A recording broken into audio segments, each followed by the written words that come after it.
ফ্লোরিডার একজন ধর্ম যাজক, তিনি পাস্টর টেরি জোন্স এরকম নাম আর কি, তিনি ঈদের দিনে পবিত্র কোরআন শরীফকে আগুন দিয়ে জ্বালাবেন বলে ঘোষণা দিয়েছেন। ভারতে একবার কোরআন শরীফকে ব্যান্ড করে দেওয়ার জন্য মামলা করা হয়েছিল। ব্রিটিশ নাগরিক সালমান রুশদি তিনি লিখেছিলেন কোরআন শরীফকে বিকৃত করে স্যাটানিক ভার্স। আমি বললাম শুধু একখানা কোরআন শরীফ কেন বন্ধু, যদি আগুন লেগে ধ্বংস হয়ে যায়, ধ্বংস হয়ে যায়, যদি আগুন লেগে ধ্বংস হয় পৃথিবীর সব বইয়ের দোকান, তবু বিশ্ব থেকে হারাবে না পবিত্র।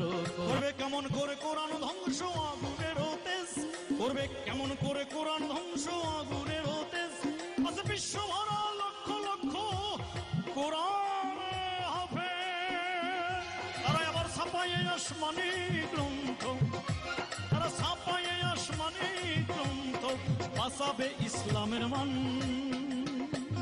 তাই বিশ্ব থেকে হারাবে না পবিত্র কোরআন। করলো কোরআন নিয়ে কত লোকে আদালতে কেস, লিখলো সালমান রুশদি বিদ্বেষপূর্ণ স্যাটানিক ভার্সে, তবু আল কোরআনের নূরের বাতি সারা বিশ্বে দীপ্তমান, তাই বিশ্ব থেকে হারাবে না পবিত্র কোরআন। পাকিস্তানের জিয়া মরলো দুর্ঘটনায় ভাই, তার বিমান পুড়ে ছাই হয়েছে, কোরআন পড়ে নয়, যেমন ছিল তেমন আছে, একটি সূরা হয়নি ম্লান, বিশ্ব থেকে হারাবে না পবিত্র কোরআন। যারা কোরআন ধ্বংস করতে চায় জানে না তাহারা, ওই গ্রন্থের প্রতি পাতা ফেরেশতারা সদা দিচ্ছে পাহারা।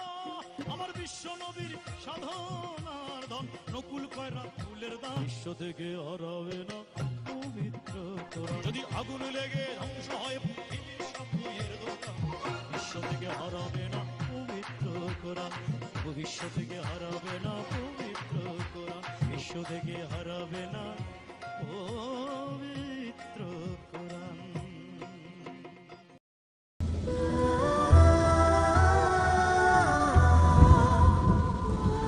আজকের এই পবিত্র তাফসীরুল কোরআন মাহফিলের সম্মানিত সভাপতি জনাব আলহাজ মোহাম্মদ আজিজুল হক মাস্টার, সম্মানিত প্রধান অতিথি আলহাজ মৌলানা মোহাম্মদ আব্দুল কাদের, চেয়ারম্যান কুমারী ইউনিয়ন পরিষদ, সম্মানিত সুধীমণ্ডলী, দিনদার ইমানদার মুসলমান ভাইরা, পর্দার আড়ালে আমার সম্মানিত মা বোনেরা, আমরা আল্লাহ সুবহানাহু ওয়া তাআলার অফুরন্ত অনুগ্রহের শুকর আদায় করি, যিনি আজকের এই পবিত্র তাফসীরুল কোরআন মাহফিলে আমাদেরকে উপস্থিত হওয়ার সুযোগ করে দিলেন। এজন্য পড়ি আলহামদুলিল্লাহ।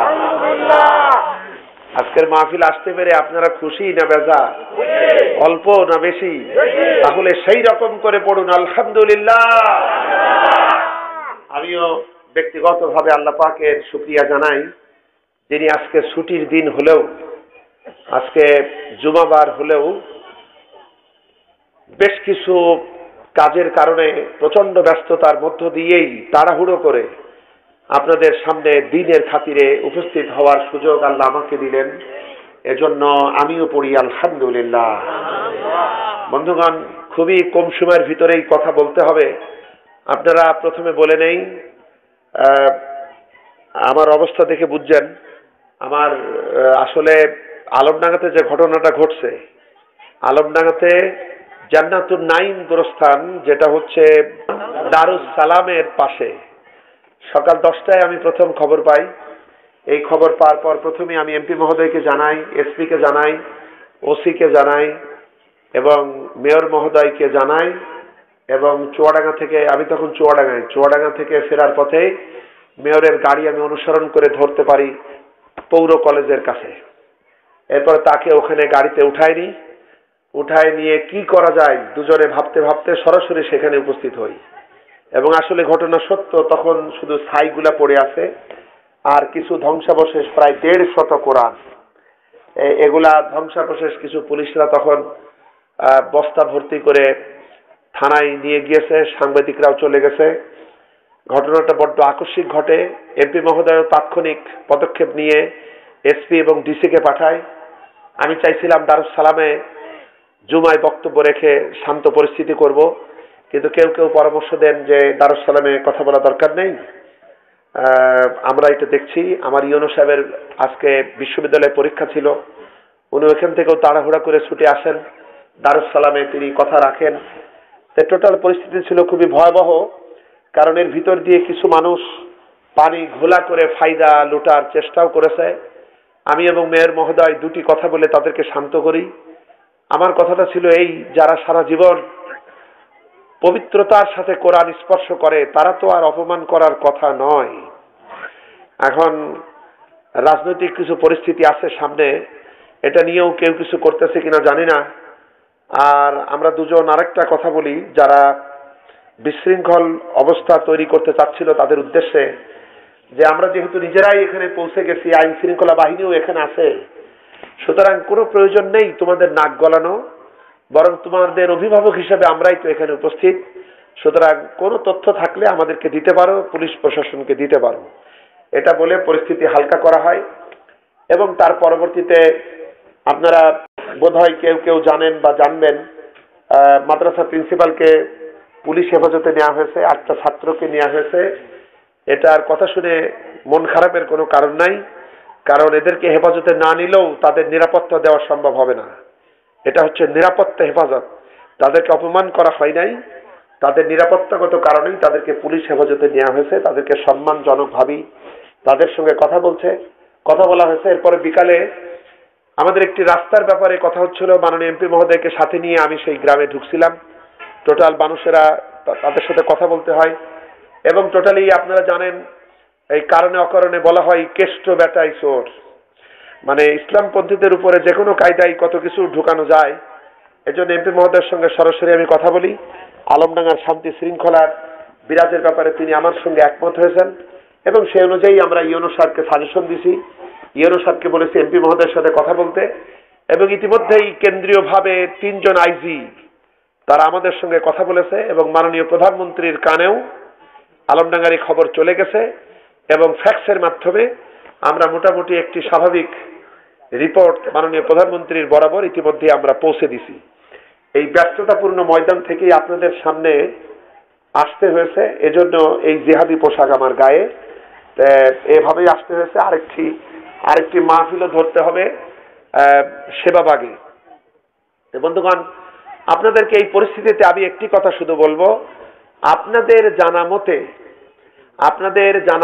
আপনাদের ছেলেরা, আপনাদের ভাইয়েরা, আপনারা যে যে দলের সাথে সংশ্লিষ্ট সেই লোকেরা কেউ যেন এই পরিস্থিতিতে কোনো রকমের অপপ্রচার করতে না পারে, উস্কানিমূলক কথা বলতে যেতে না পারে, এবং আইন যেন হাতে তুলে নেওয়ার চেষ্টাটা না করে। যদি প্রশাসনিকভাবে আমরা তৎপর না হতাম, আপনারা যা খুশি তাই করতেন, কিন্তু আমরা যেহেতু তৎপর আছি, আপনাদের দিলের ভিতরে এই ঘটনায় যে বেদনাবোধ আমাদের অন্তরে তার থেকে কোনো অংশে কম নয়। আমরাও এটা কষ্ট পাচ্ছি, এবং যেহেতু এটা একটা স্পর্শকাতর ইস্যু, আমাদের চাইতে অতিশয় চালাক লোকেরা এটা নিয়ে শেষে আমাদের বিরুদ্ধেই ফায়দা অর্জন করতে পারবে। সেজন্য মেহেরবানি করে আপনারা নীরব থাকুন, এবং কোন রকম কোনো খবর যদি আপনাদের কাছে থাকে, আপনারা ওসি সাহেব, ইউনো সাহেব, উপজেলা চেয়ারম্যান, এসপি, এদের সবাইকে আপনারা জানাতে পারবেন। প্রত্যেকের ফোন খোলা থাকবে সর্ব সময়ের জন্য। এই এতটুকু আপনাদের বললাম, বলে আমি আমার আলোচনা শুরু করতে চাই। এটা হচ্ছে এখনো বোধহয় মাহে রবিউল আওয়ালি না, এটা রবিউল সানি আমাদের মাঝে চলে এসছে। রবিউল আওয়াল, আজকে রবিউল আওয়াল শেষ করে আমরা পহেলা রবিউল সানিতে উপস্থিত হয়েছি। তো বন্ধুগণ, আজকের এই প্রেক্ষাপট অনুযায়ী কথা বলতে চাই আমি আপনাদের সামনে। কোরআনের মাহফিল, যেহেতু কোরআনে কারীমের সূরাতুল হজ, কোরআনে কারীমের 22 নম্বর সূরা, এর সর্বশেষ আয়াত হচ্ছে 78 নম্বর আয়াত। এটা হচ্ছে সূরাতুল হজের সর্বশেষ আয়াত, খুব লম্বা একটি আয়াত। এই আয়াতের ভিতর থেকে খানিকটা আপনাদের সামনে তুলে নিয়ে আমি কথা বলবো সংক্ষিপ্তভাবে। আল্লাহ পাক বলেছেন, ওয়ামা জাআলা আলাইকুম ফিদ-দীন মিন হারাজ, আমি এই দ্বীন ইসলামের ব্যাপারে তোমাদের উপর কোনো কঠোরতা আমি চাপিয়ে দেই নাই।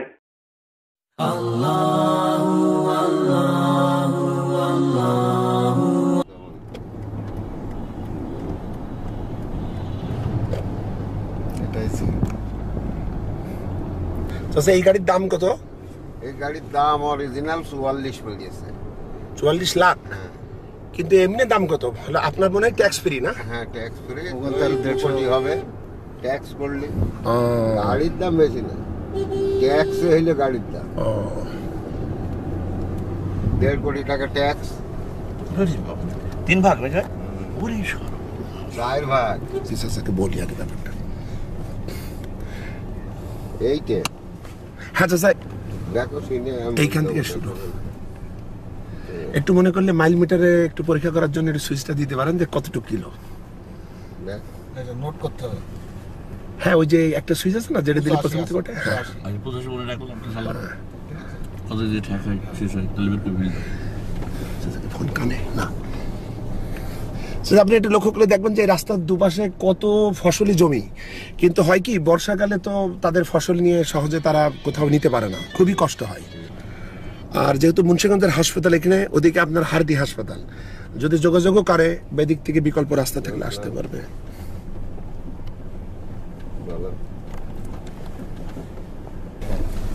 একটু সামনে দিক দিয়ে নিতে পারলে দেখলে আমরা নামগুনি ওই সময় আবার দেখবো। হ্যাঁ হ্যাঁ, সবচেয়ে ভালো। দেখেন এই মাঠটা এত উর্বর এবং এত সমৃদ্ধ অঞ্চল ফসলের, কিন্তু এগুলো বর্ষাকালে খুবই সমস্যা। আসলে এই রাস্তাটাই হচ্ছে গুরুত্বপূর্ণ, সবকে দেখলাম। যেমন ভাই ওয়ালাইকুম সালাম। হ্যাঁ, এত মাহফিল নেওয়া যাবে না। 8 মার্চ আমার আগের প্রোগ্রাম আছে, আমি এক একদিন 2টা করে পড়ছে। এই মৌলবীরা সব বেকার হয়ে যাবে, শুধু আমারই দাওয়াত দিকে। রেট কত? 8 মার্চ আমার মাহফিল আছে হরিণাকুণ্ডু, 8 মার্চ মাহফিল আছে বোয়ালমারি, আমার জেলার বোয়ালমারি, 2টা মাহফিল ওই দিন। হয়তো বা ইতিহাসে তোমাদের নাম লেখা রবে না, বড় বড় লোকেদের ভিড়ে জ্ঞানী আর গুণীদের আসরে তোমাদের কথা কেউ কবে না। চেয়ার নেই কোনো? চেয়ার নিয়ে আসো তো। বসতে গেলে হবে না, যাইতে হবে দেখতে। মানে কিছু বাস্তবতা আছে, কিছু ব্যাপার। একটা হলো এদিক দিয়ে শুধু হলো গ্রামের পথ, দুই দিকে যাবে। হলো কিছু ঘর বাড়ি ছিল, পরবর্তীতে আরো কিছু ঘর বাড়ি হয়েছে। আর আপনার এদিকে হলো মসজিদ, ঈদগাহ, কমিউনিটি ক্লিনিক, এরকম অনেক। এবং হলো আসলে আদি গ্রামটা এইদিকে গেল। এবং যেহেতু ছাত্রছাত্রীদের চলাচলের ব্যাপারটাও চিন্তা করতে হবে, ওখানে ছোট বাচ্চারা যায়, গরিব হলো যে রুগীরা আছে, এই জন্য এই। আর আপনাদের হতাশার কিছু নেই, এইটা যদি পিস হয়ও তারপরেও এটা হলো পরবর্তীতে এই কাজটা করা যাবে।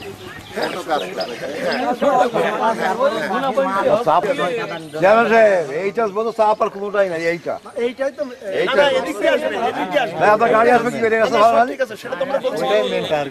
প্রশ্ন হলো এদিক যাবে না এদিক যাবে, এই প্রশ্নটা শুধু। এই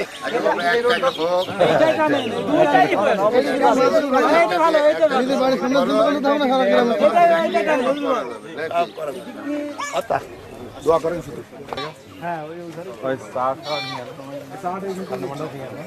হুমায়ুন, তুমি এখন চিন্তা করো। জি স্যার। টোটাল হবে কষ্ট, ওখান থেকে রেলগেট থেকে।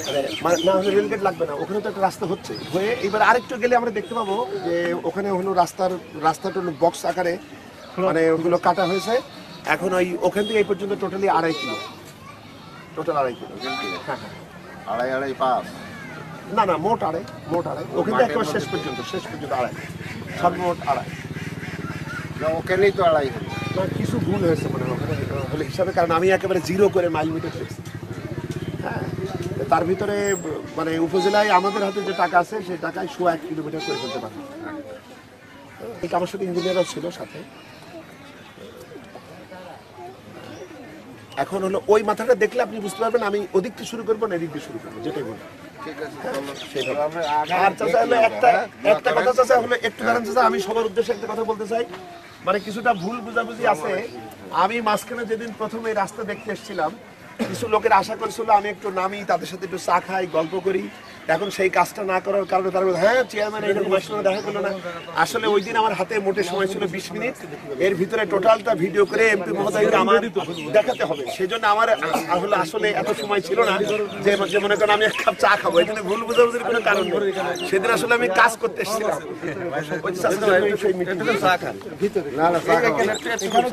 টাকা বলে চলো, কাজ করো, কাজ করা কাজ করো, পারো না পারো চেষ্টা করো।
আসসালামু আলাইকুম ওয়া রাহমাতুল্লাহি ওয়া বারাকাতুহু। আলহামদুলিল্লাহি রাব্বিল আলামিন ওয়াস সালাতু ওয়াস সালামু আলা সাইয়্যিদিল মুরসালিন وعلى آله وصحبه أجمعين. أعوذ بالله من الشيطان الرجيم. بسم الله الرحمن الرحيم. ইসলামী সমাজ কল্যাণ পরিষদ সেবাবাদ কর্তৃক আয়োজিত দুদিনব্যাপী তাফসীরুল কোরআন মাহফিলের আজকের এই সমাপনী দিনের সম্মানিত সভাপতি জনাব আলহাজ আব্দুল লতিফ সাহেব, সম্মানিত বিশেষ অতিথিবৃন্দ, সুধী মণ্ডলী, জিন্দার ইমানদার মুসলমান ভাইয়েরা, পর্দার আড়ালে আমার সম্মানিত মা বোনেরা, আসসালামু আলাইকুম ওয়া রাহমাতুল্লাহি ওয়া বারাকাতুহু। আমরা আল্লাহ রাব্বুল ইজ্জত ওয়াল জালালের দরবারে তার অফুরন্ত অনুগ্রহের শুকর আদায় করি, যিনি দুদিনব্যাপী তাফসীরুল কোরআন মাহফিলের আজকের এই শেষ দিনে আমাদের উপস্থিত হওয়ার সুযোগ করে দিলেন। এজন্য আমরা করি আলহামদুলিল্লাহ। আজকের মাহফিল আসতে পেরে আপনারা খুশি না বেজা? অল্প না বেশি? তাহলে সেই রকম করে পড়ুন আলহামদুলিল্লাহ।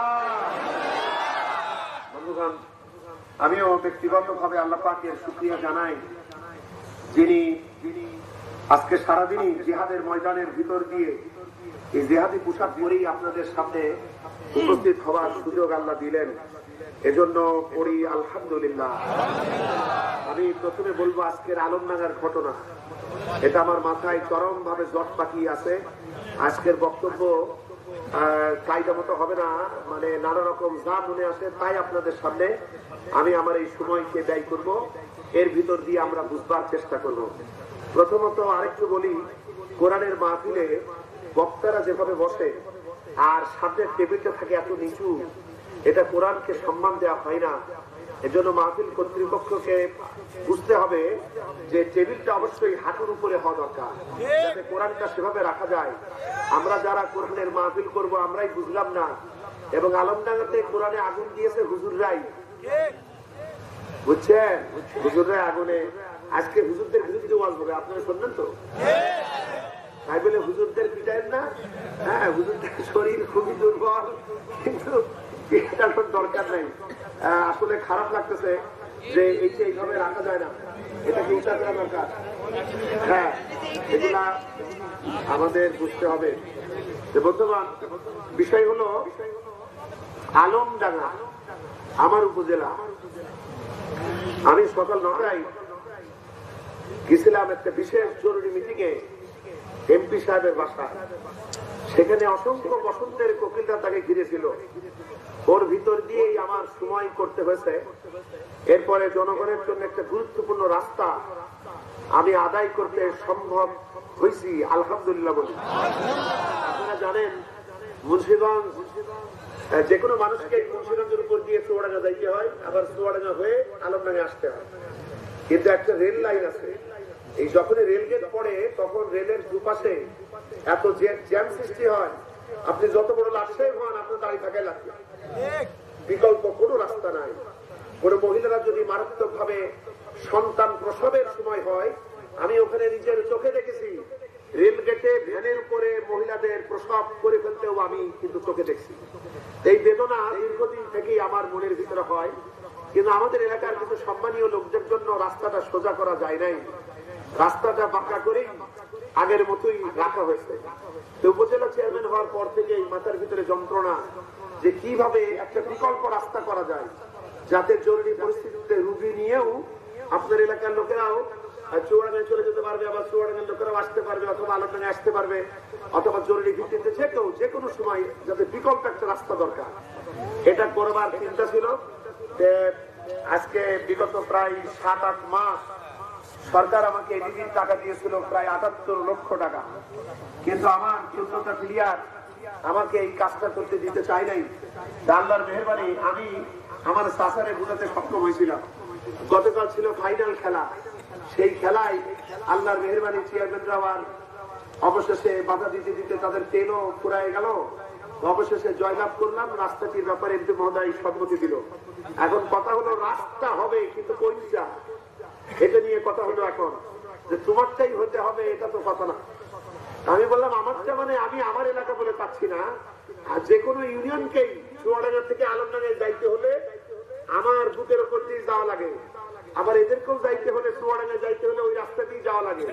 এজন্য একটা বিকল্প রোড দরকার। এটা শুধু আমার এলাকা বলে নয়, আমার সমগ্র উপজেলাবাসীর সহায়তার জন্য এটা প্রয়োজন। তো তারপরে তো রাতের থেকেই যোগাযোগ অব্যাহত রাখে, এইটা হতে হবে, ওইটা হতে হবে, এটা হতে হবে। এই জন্য সকালে ছুটে গেছিলাম। আমার ইঞ্জিনিয়ার 22 দিন বাইরে ট্রেনিং করে করে অবশেষে বাড়ি এসছে, আরাম করবে। আমি তাকে ঘুমাতে দেই নাই। সন্ধ্যার আগেই পুরা রাস্তার এস্টিমেট সমাপ্ত করে সকালবেলা এমপি মহোদয়ের সামনে ধরি এবং তাকে রাজি করাই। তিনি যখন রাজি হয়ে গেলেন তখন বললাম, আমার চোখে দেখলে তো হবে না, আপনার চোখে দেখতে হবে। তারপর উনি আমাকে 5 আসর সময় দিলেন। সেই আসরে আমি তাকে সাথে নিয়ে সেই রাস্তা সরে জমিনে দেখায় সেটা সমাপ্ত করছি আলহামদুলিল্লাহ। আর ওই কাজের জন্য যখন আমি চুয়াডাঙ্গায় যাই মিটিং এ, তখন সকাল 9টা। মিটিং শেষ হওয়া মাত্রই ইউনূস সাহেব আমাকে ফোন দিল যে আলমডাঙ্গাতে একটা ভয়ঙ্কর ঘটনা ঘটছে। আমি বললাম, কি সেটা? সে বলছে, আপনাকে এই কাজটা সমাধান করতে হবে, কারণ আমার আজকে বিশ্ববিদ্যালয়ে পরীক্ষা। আমি গেছি পরীক্ষা দিতে, আপনাকেই করতে হবে। আমি যখন এমপি মহোদয়ের বাসাতে বের হই তখন আমি দেখছিলাম আমার মেয়রকে এমপি মহোদয়ের বাড়ির বাইরে দাঁড়িয়ে থাকার অবস্থায়। আমি জানা মাত্রই এমপিকে ফোন দিয়েছি, মেয়র কোথায়? উনি বললেন, উনি এই মাত্র বের হলেন। আমি বললাম, চাচা এই ঘটনা আলমডাঙ্গাতে কে বা কারা? দারুস সালাম কবরস্থানের পাশে জান্নাতুন নাইম গোরস্থান, সেখানে একটা কবরের ভিতরে প্রায় 150 কোরআন একত্রিত করে আগুন দিয়ে পোড়াইছে। এখন আগামী 12 তারিখে তো ঢাকা ঘেরাও কর্মসূচি। এটা নিয়ে কেউ কোনো পানি ঘোলা করছে কিনা জানি না। তা আপনি জেলার অভিভাবক, এটা বাস্তব দৃষ্টিকোণে আপনি একটু দেখেন এবং ওসি এসপি যেখানে যা বলা দরকার বলেন। আর জনগণকে ঠান্ডা করার জন্য আমি রওনা হলাম। এরপরে উনি বলেন ঠিক আছে। উনি সঙ্গে সঙ্গে ডিসি এসপি কে পাঠালেন। আর আমি খুব দ্রুত গাড়ি ড্রাইভারকে অর্ডার দিয়ে অবশেষে পৌর কলেজ পার হওয়ার পরে মেয়রকে ধরলাম। মেয়রকে আমার গাড়িতে উঠাই নিলাম। দুজনে পরামর্শ করে চলে গেলাম সেই গোরস্থানে। গিয়ে দেখি কিছু মানুষ উস্কানোর জন্য ব্যস্ত, যে এই এর দোষ দাও, এর দোষ দাও, এইটা লেখো, সেইটা লেখো, বুদর পিন্ডি বুদর খাড়ে দাও, বহু কিছু হইতে লাগলো। সেখানে সেই আগুন নিভানো হলো। এই আগুন মানে মানুষের মনের আগুন নিভানো হলো। সেটা ভিডিও করা হলো। এর প্রমাণ নিয়ে হলো, সাংবাদিকদের সাথে কথা বললাম। এরপরে চাইলাম দারুস সালাম মসজিদে জুমার বক্তব্য দেওয়া। ওই তখন থেকে যে পোশাকে, এখনো সেই পোশাকেই। তারপরে দারুস সালাম মসজিদে বক্তব্য দেওয়ার ব্যাপারে কিছু মত পার্থক্য হলো। কেউ কেউ বললো হঠাৎ করে তুমি বক্তব্য দিতে গিয়ে কি হয় না হয়।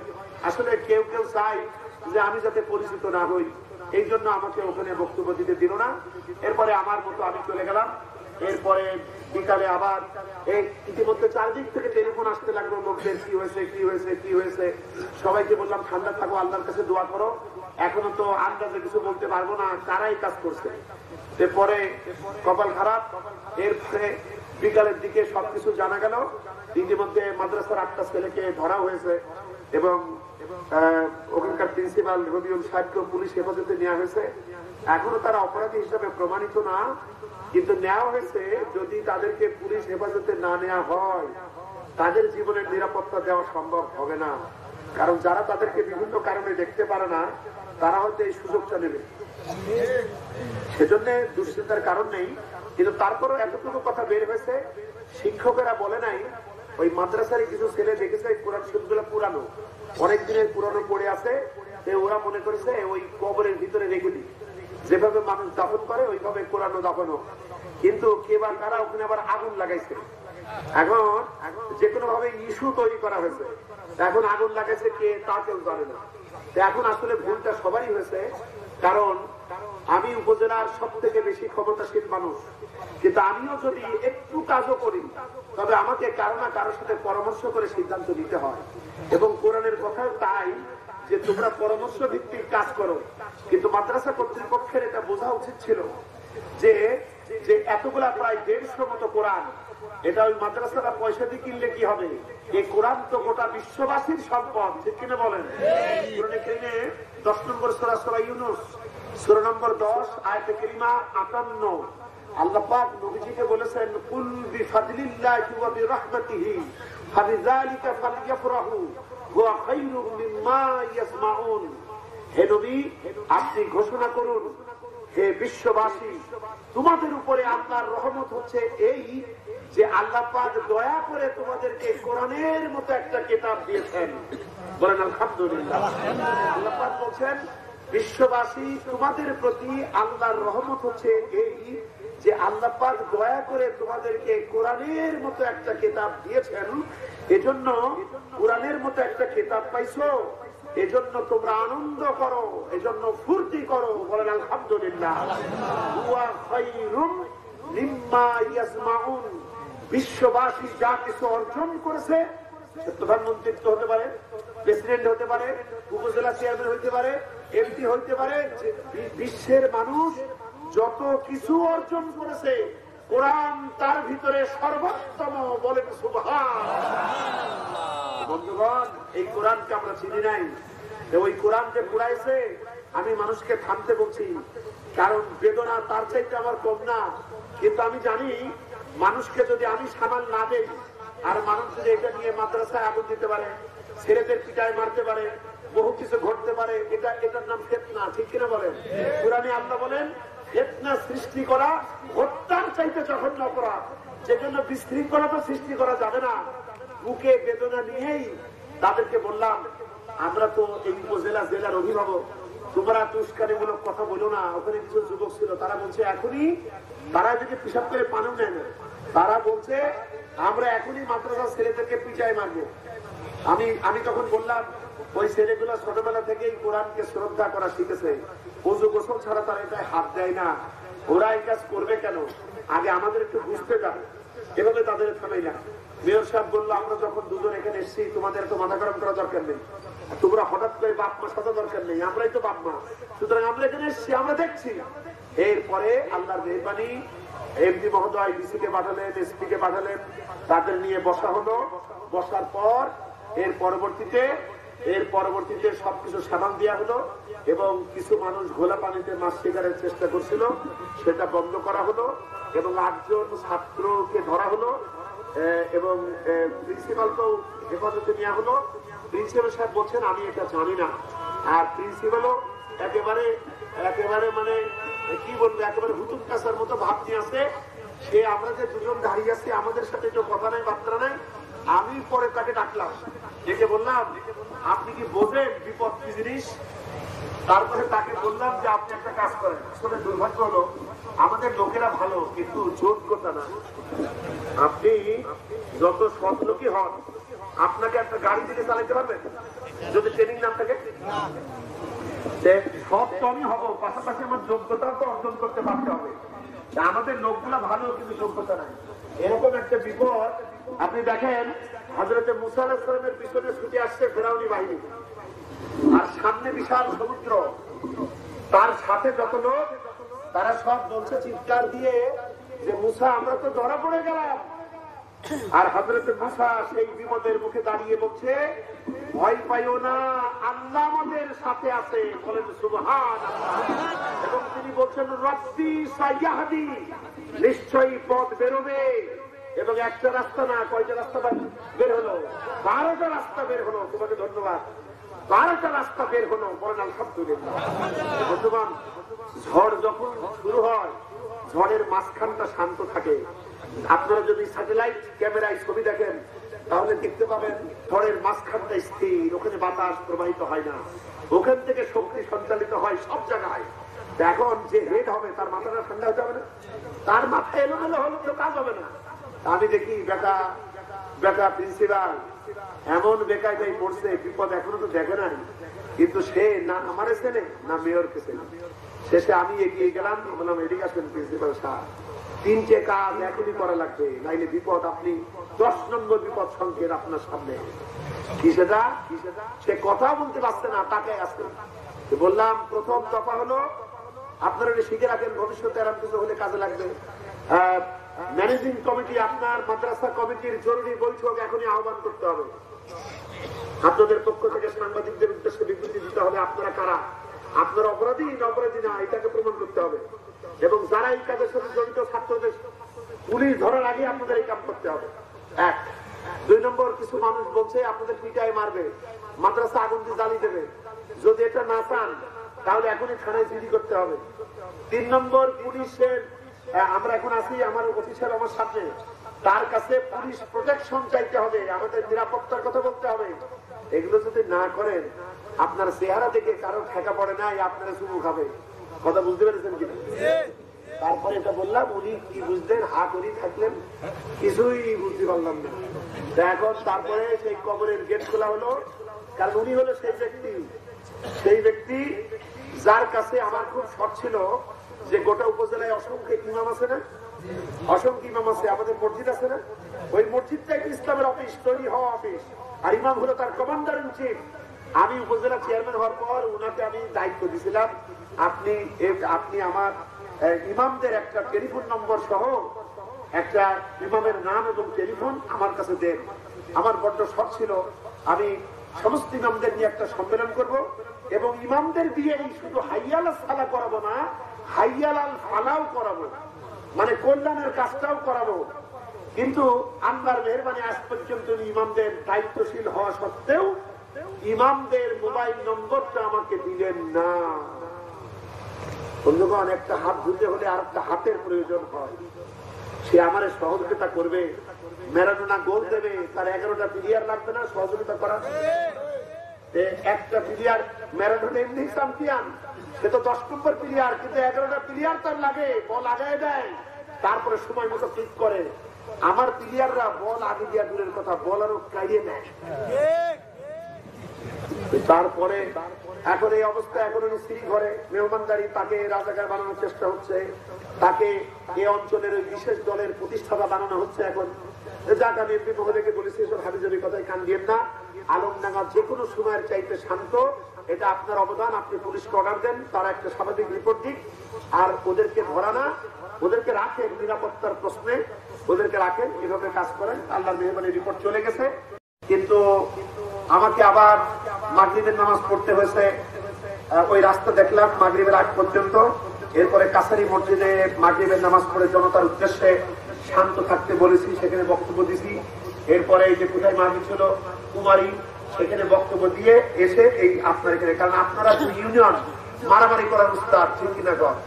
ওই কুমারী আর হারবি কিছুদিন আগে মারামারি হয়নি, এজন্য আমাকে উপর থেকে বলা হয়েছে আইজি পুলিশের হেড 3 জন, তারা আজকে ফোন দিছে, মাননীয় প্রধানমন্ত্রী আজকে চিনে ফেলেছে আলমডাঙ্গা কি জিনিস, বুঝতে পেরেছেন? আমাদের এখানে যে কত মোজাইক থাকে এটা তারা বুঝেছে। এখন এর জন্য খুব টেনশন ছিল যে এই দুটো গ্রাম থেকে যেন আবার লোকজন গন্ডগোল করতে আলমডাঙ্গায় না আসে, এই জন্য আমাকে সময় মতো মেডিসিন দেওয়ার জন্য পাঠানো হয়েছে। তা আপনারাও মেহরবানি করে সময় মতোই আমাদের দাওয়াত দিছিলেন যে আমি এই কথাগুলো বললাম। আসল ব্যাপার হলে এখন প্রশ্ন আসছে প্রশাসন থেকে, এটাও আসার পথে জবাব দিতে হয়েছে যে কোরআন শরীফ পুরানো যায় কিনা, কারণ তারা তো আর ওই হুজুর না। এখন আমি হলাম 2 in 1, একের ভিতর 2। আমার কাছে দুনিয়াও আছে, আমার কাছে আখিরাতও আছে। আমার কাছে জানতে চাইলো যে এদেরকে লঘু দণ্ড, ছেলেরা স্বীকার করছে, এখন এদেরকে লঘু দণ্ড দেবো না গুরু দণ্ড দেবো, তারা জানতে চায় কোরআন শরীফ আগুনে জ্বালানো জায়েজ কিনা। তা আমি বললাম হযরত উসমান রাদিয়াল্লাহু তাআলা আনহুর সময় যখন আঞ্চলিক ভাষায় কোরআনের কপি, তাদের ভাষা তো আরবি, কোরআনের ভাষা হলো অত্যন্ত উন্নত মানের ভাষা, আর এই মাতৃভাষায় তাদের বিভিন্ন অঞ্চলের বিভিন্ন মাতৃভাষা। আপনি যেমন দেখবেন চুয়াডাঙ্গার ভাষা আর নোয়াখালীর ভাষা কি এক, সিলেটের ভাষা কি আমাদের মতো? আপনি বুঝবেনও না তাদের ভাষা, এত মারাত্মক। আমার সামনে বক্তব্য করে কয় আমি কিছুই বুঝি না। এখন এক বাংলায় কত রকম, এক আরবিও তো অনেক রকম। এখন এই ভাষা যখন আঞ্চলিক ভাষায় কোরআনের মহব্বতে লোকেরা বিভিন্ন এলাকায় কোরআনের তর্জমা, কোরআন লেখা শুরু করলো আর পড়া শুরু করলো, হযরত উসমান রাদিয়াল্লাহু তাআলা আনহু তখন খলিফা, তিনি তখন সমগ্র দেশ থেকে কোরআনের এই সমস্ত কপি একত্রিত করলেন, করে ওই কপির ভিতরে নাম আছে আল্লাহর, নাম আছে রাসূলুল্লাহ, ঠিক কিনা বলেন? যেখানে মুহাম্মদ নাম আছে, আল্লাহর নাম আছে, কোরআনে কারীমের 4 জায়গায় মুহাম্মদ নাম আছে, 1 জায়গায় আহমদ নাম আছে। সূরা আলে ইমরানের 144 নম্বর আয়াত, সূরা আহজাবের 40 নম্বর আয়াত, এরপরে সূরা মুহাম্মদের 2 নম্বর আয়াত, সূরা ফাতার 28 নম্বর আয়াত, সূরা সফের 4 নম্বর আয়াত। এই যে সব জায়গায় রাসূলের মুহাম্মদ এবং আহমদ নাম আছে। এরপরে এই নামগুলা এবং আল্লাহ পাকের নাম যে অগণিত জায়গায় আছে, এগুলা তুলে ফেলে, সেটা মুছে ফেলা হোক, যেভাবে হোক এটা করে তারপরে অন্যান্য কথাগুলি সহ এগুলো আগুন দিয়ে জ্বালাইছিল, কিন্তু এই হতভাগারা আল্লাহ রসুলের নাম সহই জ্বালাইছে, ঠিক কিনা? এক নম্বর ভুল। 2 নম্বর ভুল হলো এটা জ্বালানোর জন্য আর জায়গা ছিল না, একটা কবরের ভিতরে আগুন জ্বালতে হবে। আপনি বলেন ওই কবরটা হয়তো তোমার কারো কবর না হতে পারে, কিন্তু কোনো না কোনো সন্তানের পিতা বা মায়ের কবর, তাহলে তাদের মনটা কেমন লাগে? এমনি মাদ্রাসায় এই আমলে পছন্দ হয় না কারো, বহু শিক্ষিত লোক এটা পছন্দ করে না, আর সেই আমলে তাদের হাতে ইস্যু তুলে দেওয়া হলো কবরের ভিতরে কোরআন শরীফ গুলো এক জায়গায়। এখন তারা বলছে আমরা কোরআন শরীফ রাখছিলাম, আমরা আগুন দেই নাই। এখন কে দিয়েছে না দিয়েছে সেটা আল্লাহ সব থেকে ভালো জানেন। এখন তারা এইভাবে রাখছিল, এটাও একটা অপরাধ। কারণ কবর হলো পবিত্র স্থান না, কবর হলো নাপাক স্থান। যখন একটা মানুষ মারা যায়, যত শক্তিশালী মানুষই হোক, মৃত্যুর যন্ত্রণা এত ভয়াবহ যে এই যন্ত্রণা সইতে না পেরে মুমূর্ষু ব্যক্তি পায়খানা করে ফেলে। সুতরাং যতই আপনি গোসল দেন তাদের কিছু না কিছু ময়লা তো থাকেই। সুতরাং এইভাবে কবরস্থানের নাপাক জায়গা, সেখানে কোরআন যাওয়ার কথা না। কোরআন থাকবে মসজিদে, কবরে না, ঠিক কিনা বলে? আচ্ছা, সেখানে রাখছে। অথচ মাদ্রাসা ক্যাম্পাস অনেক বড়, সেখানে জায়গা ছিল। ইচ্ছা করলে এই কোরআনের এই সমস্ত পুরানো পাতাগুলি তার ইচ্ছা করলে মাটি খুঁড়ে তারা দাফন করে দিতে পারত। এছাড়াও এখন আলমডাঙ্গা ক্যানেলে প্রচন্ড স্রোত পানি, ইচ্ছা করলে পানিতে ভাসায় দিতে পারত। এরকম অনেক কিছু করতে পারত। এইরকম একেবারে ছেলেমিপনা আচরণ এরা করেছে, এটা খুবই দুঃখজনক। কিন্তু আমাকে এই পরিস্থিতি সামাল দিতে বেশ কিছু কায়দা করেও আমাকে কথা বলতে হয়েছে। কারণ আমি আমার সন্তানকে বকা দিলেও তার প্রতি তো আমার ভালোবাসাও আছে, তাই না? সুতরাং এই আলেম সমাজের বিরুদ্ধে কথা বলতে গেলেও তাদের প্রতি ভালোবাসা আছে, তাদেরকে বাঁচানো হলো মেন। এখন যে কথা বলে বাঁচানো যায় সেভাবেই আমাকে বাঁচানো লাগছে। আল্লাহর মেহেরবানি, সমস্যা হয়তো হবে না, এবং যারা উল্টাপাল্টা করতে গেছিল তারাও থেমে গেছে। আপনারা দোয়া করুন, প্রশাসনের সার্বিক নজর এই ব্যাপারে আছে। আপনাদের কাছে বলা থাকলো, আপনাদের কোনো ভাই, আপনাদের কোনো সন্তান, অথবা আপনারা যে যে দল করেন, তারা যদি উস্কানিমূলক কোনো কাজ করতে যায় আপনারা বাধা দিবেন। এবং কারো কাছে যদি কোনো গোপন ইনফরমেশন থাকে, খবর থাকে, ওসি সাহেব, ইউনো সাহেব, উপজেলা চেয়ারম্যান, এসপি সাহেব, মেয়র সাহেব, যারাই আছে দায়িত্বশীল আমরা, তাদের কাছে আপনারা জানালে যদি কেউ কোনো মতলববাজ আড়ালে থাকে তাকে করতে আমরা সহযোগিতা করব, আমরা বলি ইনশাআল্লাহ। কিন্তু কখনোই আইন হাতে তুলে নেওয়া যাবে না। আমরা রাজি আছি তো? বন্ধুগণ, এই ছিল ঘটনা। যা হবার হয়ে গেছে, প্রায় 2 বস্তা ওই হলো কোরআনের কপি। তবে আল্লাহর মেহেরবানি অক্ষরগুলো এখনো পড়ে নাই, আমরা বলি আলহামদুলিল্লাহ। আমার পাশেই আমি ছিলাম এমপি মহোদয়ের গাড়িতে, 44 লাখ টাকা দামের গাড়ি, বিনা ট্যাক্সের গাড়ি। এই আজকে প্রথম এমপির গাড়িতে চড়ছিলাম, চড়েই বললাম, চাচা গাড়িটা যে বিমানের মতো লাগছে, কোনো সাউন্ড তো নাই, কোনো ঝাঁকিও নাই। এরপরে কত যে কিনছেন সবই আলাপ টালাপ করলাম। আলাপ টালাপ করার পরে বলতে হলো, মৌলবীরা তো মহা সর্বনাশ সাধন করছে, এখন কি বা করা যাবে। এভাবে হাস্যরসাত্মক ভাবে কথা বলতে বলতেই আমি সমাধান করছি। আল্লাহর মেহেরবানি সমাধান হয়েছে। এখন আল্লাহ ভরসা, এবং আমাদের সাবধান হতে হবে। আমরা সৎ হয়েছি যথেষ্ট, এবার একটু যোগ্যতা অর্জন করতে হবে।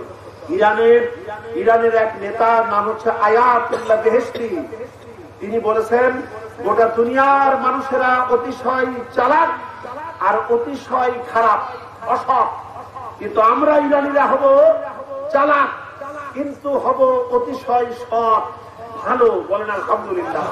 আমরা ভালো হব কিন্তু উজবুক হব না, আমাদের বুদ্ধি থাকতে হবে। আমার কথা কি বুঝতে পেরেছেন? যোগ্যতা অর্জন করতে হবে, আমাদের এগুলা করতে হবে।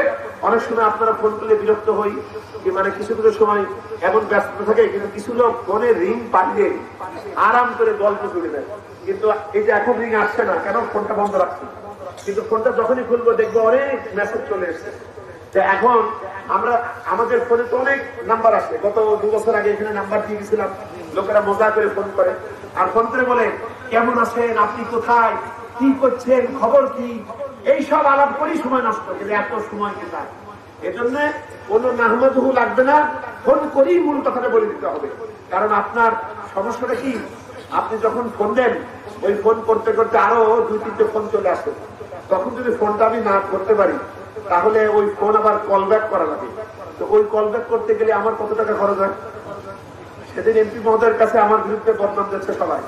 বদনাম দিতে দিতে এমপি মহোদয় বলছে, শোনো, তোমরা হুমায়ুনের কয় টাকা দাও, সে পেটের জ্বালাই একটু ওয়াশ টোয়াশ করে, সেই দিয়ে সে সংসার চালায়, আর তোমরা তার বিরুদ্ধে এত অভিযোগ করছো কেন? এখন এই মোবাইল আমি বোধহয় কালকে বলেছি 500 টাকা, আজকে শেষ। এখন এত পাওয়া যাবে কোথায়? এই জন্য আপনারা যখন ফোনে কথা বলবেন মূল কথাটা বলে দেবেন। হ্যাঁ, এত পরিচয় দরকার নেই। আর পরিচয় যখন করবো আমরা এক জায়গায় বসবো, সেটা আমার অফিসে হইতে পারে, আমার বাড়িতে হইতে পারে, আপনার বাড়িতেও সেটা হইতে পারে। এই জন্য অনেক সময় না বোঝার কারণে অনেকে কষ্ট পায়, এটা সমস্যা হয়। তো যাই হোক বন্ধুগণ, মোটামুটি ভূমিকা স্বরূপ আমি আপনাদের সামনে আজকের পরিস্থিতি ব্যাখ্যা করলাম। আমরা যেন সাবধান থাকি। কোরআনকে অপমান ইহুদিরা করুক, কোরআনকে অপমান খ্রিস্টানেরা করুক, কোরআনকে অপমান ইসলামের দুশ্মনেরা করুক, আল্লাহ নিজে তার মোকাবেলা করবেন। কিন্তু আমরা নিজেরা যাদেরকে সম্মান করার কথা, আমরা এই কোরআনের জন্য যাদের জীবন দেওয়ার কথা, তারা যদি কোরআনের সাথে এরকম অজ্ঞতা প্রসূত কাজ করে, এর থেকে লজ্জা আর কিছু থাকতে পারে? একটু যদি উল্টো পাল্টে হ্যান্ডেলিং করা হতো, এটা নিয়ে যদি একটা মিছিল বের হতো, সারা দুনিয়া জানতো।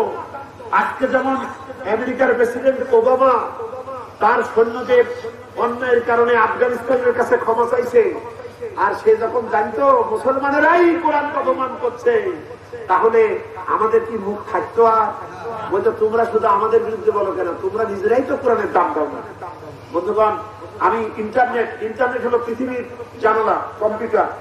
ইন্টারনেট এমন একটা শক্তি যেটা সরকার আমাকে ফ্রি দিছে। সরকার আমার ইন্টারনেটের বিল দেয়। আমি পৃথিবীর যে কোনো দেশে, যে কোনো লাইব্রেরিতে আমি কয়েক সেকেন্ডের ভিতরে ঢুকতে পারি। ভালো করে বুঝলেন কথাটা?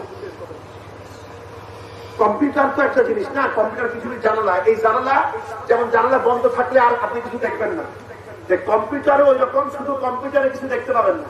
কিন্তু ইন্টারনেট হলো এমন একটা লাইন, এটা লাগালে পৃথিবীর যা দেখতে চান আপনি সব দেখতে পাবেন। আপনি শুধু কি চান এত পরিমাণ দেখতে পাবেন, আপনি চাইতেও পারবেন না, এত কিছু। এটা মাননীয় প্রধানমন্ত্রী আমাকে গিফট করছে এবং সরকারি ভাবে আমার ইন্টারনেটের বিল দেওয়া হয়। তা আমি ইন্টারনেটে খুঁজেছি ইহুদিরা খ্রিস্টানেরা কোরআনকে কত ভাবে অপমান করছে। আমি সেই ছবি আমার কম্পিউটারে আমি রেখে দিয়েছি। সুযোগ নাই, আমাদের ওয়াজের সিস্টেম গুলো যদি আরো অন্যভাবে করা হতো, এখানে যদি বড় একটা পর্দা থাকতো, যেটা এখানে বিভিন্ন দিয়ে লাগাই দেখানো যেত, তাহলে আমি ওইগুলো আপনাদের দেখাতে পারতাম। আরো আধুনিক এই যে 2 দিনের যে খরচ এই মাহফিলে, এই খরচটা যদি একদিন করতে পারেন, তাহলে একদিনে যদি ওই রকম বড় পর্দা লাগাই দেওয়া হয় একদিনের খরচ দিয়ে, আপনারা একদিনের ওয়াজেই অনেক কিছু শিখে ফেলবেন। আমি দেখেছি বাথরুমের যে কমোড, যেখানে যে পায়খানা করে, আমেরিকান সৈন্যরা মুসলমানদের মানসিক কষ্ট দেওয়ার জন্য একটা কোরআনের অবহেলা, এটা কি বেনামাজিও সইতে পারে? বলেন, একটা বেনামাজিও তো সইতে পারে না। আমাদের দেশে যখন রাসূলুল্লাহকে গালি দেওয়া হয়েছিল, তখন ঢাকা শহরে যারা মদ পান করে এরকম লক্ষ মদ্যপায়ী রাস্তায় মিছিল করেছিল দাউদ হায়দারের বিরুদ্ধে, এবং সেই মিছিলের তোড়ে বঙ্গবন্ধুর মতো শাসক তিনি দাউদ হায়দারকে দেশ থেকে বের করে দিতে বাধ্য হয়েছিলেন।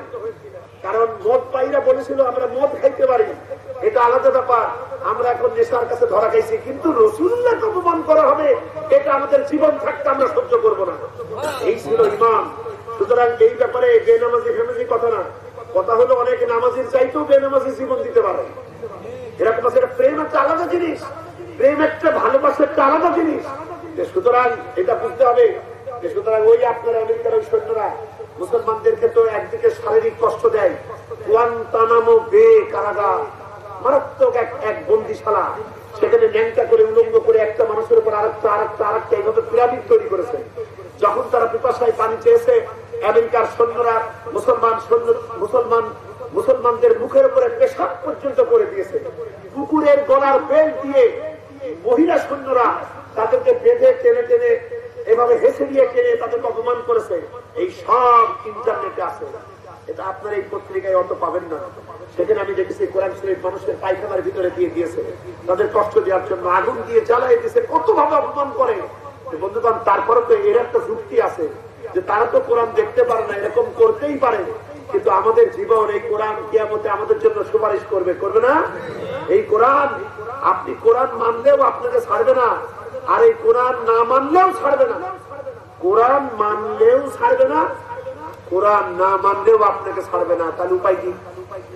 আগে ব্যাখ্যাটা বুঝতে হবে। আপনি ধরুন, আপনি ছোটবেলায় একজনের সঙ্গে বন্ধুত্ব ছিল, আপনি লেখাপড়া অত করেন নাই, শেষে মাঠ অফিসার আপনি হয়েছেন, গ্রামে আছেন, আর আপনার আরেক বন্ধু বিদেশে চলে গেছে লেখাপড়া করে, 10 বছর দেখা হয় না, 10 বছর পর বাড়ি এসছে, আপনার সঙ্গে দেখা, বলছে রহিম কেমন আছিস? বলছে ভালো আছি, তুই কেমন আছিস? আয় আয়। তখন বলছে না ভাই আজ খুব ব্যস্ত, আমি আজ আর তোর সাথে কথা বলবো না, আমি চলে গেলাম। তখন আপনি কি সহজে তাকে যেতে দিবেন? আপনি বলবেন বন্ধু 10টা বছর পর দেখা হলো আর তুই চলে যাবি, তোকে আমি ছাড়বো না, তোকে যতক্ষণ আমার বাড়ি নিয়ে যায় পেট ভরে না খাবো গল্প করবো ততক্ষণ তোরে ছাড়বো না। এটা হলো বন্ধুর ছাড়বো না। আর একটা ছাড়বো না হলো পুলিশ। পুলিশ ধরেন আব্দুল করিমকে খুঁজছে, এখানে আব্দুল করিম কেউ থাকলে ভয় পাবেন না। ধরেন পুলিশ খুঁজছে, আব্দুল করিমের খুঁজতে খুঁজতে মাঠের ভিতরে পাই গেছে। এইবার আব্দুল করিম বলছে স্যার ভাই পুলিশ তোমার এত টাকা দিচ্ছে আমারে ছাড়ো। পুলিশ বলছে ব্যাটা তোমার জন্য আমার সমস্ত গোয়েন্দা বিভাগ পুলিশ বাহিনী ব্যস্ত, তুমি তোমাকে যখন একবার পাইছি থানায় না নিয়ে যাওয়া পর্যন্ত ছাড়বো না। বন্ধুর ছাড়বো না আর পুলিশের ছাড়বো না এক জিনিস। বন্ধুগণ, কোরআন যারা মেনে চলবে, কোরআনকে যারা সম্মান করবে, ভক্তি করবে, শ্রদ্ধা করবে, মেনে চলবে, কোরআন তাদেরকে আল্লাহর বেহেশতে না পৌঁছানো পর্যন্ত ছাড়বে না। সুবহানাল্লাহ। আর কোরআনের সাথে যারা বিয়াদবি করে, কোরআন তাদেরকে জাহান্নামের আগুনে না দেওয়া পর্যন্ত ছাড়বে না। সুতরাং এই কোরআন খুব ভয়াবহ ব্যাপার। এই কোরআনটাই কেবলমাত্র সৃষ্টি না, মনে রাখতে হবে আমরা সব সৃষ্টি, আর এইটি আল্লাহর সত্তা থেকে এসছে, বলেন আলহামদুলিল্লাহ। একেবারে ডাইরেক্ট আল্লাহর কালাম। এর উপরে হিট করা মানে আল্লাহর অস্তিত্বের উপরে হিট করা। বন্ধুগণ, আমরা বলে থাকি আল্লাহ নবীজিকে সব থেকে বেশি ভালোবাসেন, এই কথাটা ঠিক না। আল্লাহ নবীজিকে সব থেকে বেশি ভালোবাসেন না। আপনাকে কথা বলতে হবে এইভাবে যে হয়তো সমস্ত জীবন্ত সৃষ্টির ভিতরে গাছপালা, তরুলতা, মানুষ, জিন, এদের ভিতরে আল্লাহ নবীকে বেশি ভালোবাসেন, এটা বললে ঠিক আছে। কিন্তু আপনি যখন বলবেন সব কিছুর চাইতে বেশি ভালোবাসে, তখন বেঁধে যাবে এর সাথে বাঁধবে। তাহলে কি কোরআনের চাইতে না? এই কোরআনের জন্য নবীজি অপমানিত হোক, এটা আল্লাহর সহ্য হয়নি। নবীজির দাঁত ভেঙে যাক, আল্লাহর সহ্য হয়েছে। তায়েফের ময়দানে বেহুশ হয়ে যাক, আল্লাহর সহ্য হয়েছে। কিন্তু কোরআন এই পৃথিবী থেকে মিটে যাক, আল্লাহ কোনদিন সহ্য করেন নাই, ঠিক কিনা বলেন? সেজন্য কোরআনের হেফাজতকারীকে আল্লাহ। ওরা যারা পুড়াইছে ওটা কাগজে লেখা কেতাব পুড়াইছে। মূল কোরআন কি শুধু ওইটাই? মূল কোরআন কি শুধু এইটাই? আসল কোরআন আছে লোহে মাহফুজে, আল্লাহ সংরক্ষণ করেছেন। আর এই দুনিয়ার হাফেজদের দিলের ভিতরে সংরক্ষিত আছে। এক হিসেবে পাওয়া গিয়েছে বর্তমান দুনিয়ায় হাফেজের সংখ্যা 5 কোটির উপরে ছাড়িয়ে গেছে, বলেন সুবহানাল্লাহ। কোন মাইক্রোস্কোপ দিয়েও ওইটা শত্রুরা খুঁজে বাইর করতে পারবে না, ঠিক কিনা বলেন? দুনিয়ায় কত ধর্মগ্রন্থ আছে, সব যদি সাগরে ডুবিয়ে দেওয়া হয় কিংবা আগুনে জ্বালিয়ে দেওয়া হয়, তাহলে এরপরে যদি বলা হয় এবার নতুন করে তোমার ধর্মগ্রন্থ আগের মতো আনো, শুধু একটা জাতি তার ধর্মগ্রন্থ ঠিক মতো আনতে পারবে, সেই জাতির নাম কি? মুসলমান। আলহামদুলিল্লাহ। সুতরাং বন্ধুগণ, খুব স্পর্শকাতর ইস্যু, খুব গুরুত্বপূর্ণ ব্যাপার। ইসলামের দুশ্মনদের হাতে আমরা যেন কোন ইস্যু তুলে না দেই, এজন্য আমাদেরকে সাবধান হতে হবে। 1999 সনের 17ই আগস্ট তারিখটা মনে রাখে, আজ থেকে 12 বছর আগের কথা। 1999 সনের 17ই আগস্ট, এটাও আমি ওই ইন্টারনেট থেকে বাইর করেছি। এটা যেহেতু পৃথিবীর খবরাদি, পৃথিবীর যেসব খবর এগুলো নিয়ন্ত্রণ করে ইহুদিরা। ইহুদিরা সব খবর আপনারা জানতে দেবে না। ইহুদিরা সব খবর আপনাদের জানতে দেবে না। কিছু কিছু খবর জানাবে যাতে আপনি একটু হই করে দেন, আর আপনার কত এটা একটু টেস্ট করবে, তারপর কেমনে থামাতে হয় সেটাও করবে। আমরা তো খুব বড় প্রতিক্রিয়াশীল, কিছু একটা ঘটলেই হই করে উঠি। তো এই জন্য ইহুদিরা চক্রান্ত করে ছোট ছোট ব্যাপার নিয়ে আমাদের ভিতরে গন্ডগোল বাঁধিয়ে আমাদের শক্তিকে টুকরা টুকরা করে দিয়েছে। ভালো করে বোঝেন, বড় কিছু নিয়ে আমাদের মতভেদ নেই, আমাদের মতভেদ ছোট ব্যাপার। এই যে আপনারাই বলেন, আমি কিছুক্ষণ আগে একটা মাহফিল ছিলাম, মাহফিলটা আপনাদের চাইতে ছোট ছিল। কারণ ছোট কেন? আপনাদের ওই মাহফিলটা ছিল একটা গ্রামের উপরে, ও আবার ওর পাশে আরেক গ্রামে মাহফিল হচ্ছে। তারা সবাই বলে, হ্যাঁ আমরা মাহফিল করতে পারিনি, তোমরা একা করবা, করো, আমরাও করবো। ওরা মনে করলে এটা খুব ভালো কাজ। বন্ধুগণ, ছোট বাচ্চারা যেভাবে গন্ডগোল বাধাই হবে, কিন্তু আপনাদের সেবা অন্তত 3টা গ্রাম মিলে বোধ হয়, 4টা গ্রাম মিলে আমরা বলি আলহামদুলিল্লাহ।